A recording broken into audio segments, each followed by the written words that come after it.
Okay, so serviceability, you notice that we don't have an unloader on the pumps. The unloader is separate, mounted on the side of the heater. We'll get to that in just a minute. Right now I want to show you easy access to belt tensioning. These are on swing arms. The pumps are individually mounted on individual swing arms to make it real simple to tension belts individually on this beast. And easy access for the mounting hardware. You don't have to raise up the machine with the forklift to get to the belt tensioning system on this. So this is definitely a serviceability thing that needs to happen in the middle of the night if you need to.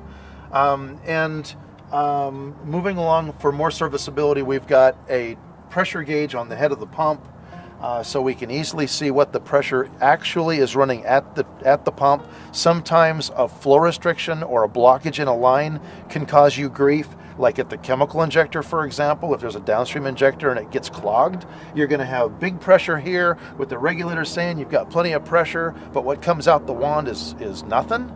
Or minimized. You need to be able to find that real easily, and when you've got a pressure gauge on the head of the pump directly that tells you what the actual pump is seeing, that can help you with your troubleshooting very easily.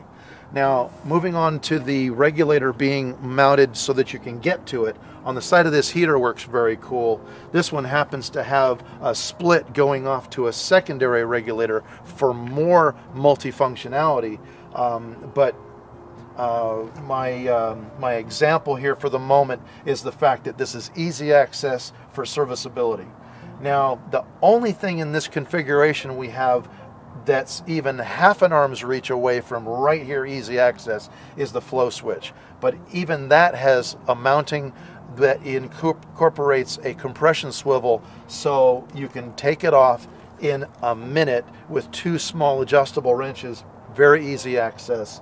The temperature control has an easy access cover plate at the top of it.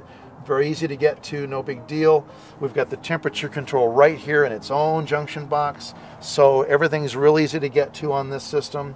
We've got the burner set up with clear fuel lines, so we can see air bubbles coming or going to and from the fuel pump and the fuel tank. We don't want to see any air bubbles in those lines. That would indicate where the problem is if you're troubleshooting. Another thing you're going to want to know about with the heater for troubleshooting is what the fuel pressure is. There's a fuel pressure gauge down in the front here that allows you to see that you have good fuel pressure. If you were to lose heat, you walk back to the machine and see that the fuel pressure isn't right, you know you might need to either clean the filter or put more fuel in. It's that simple. And with the temperature gauge on the outlet side of the heater over here, you're going to be able to monitor your working temperature. You can tell if there's something wrong. Troubleshooting this system should be easy. This is set up for ease.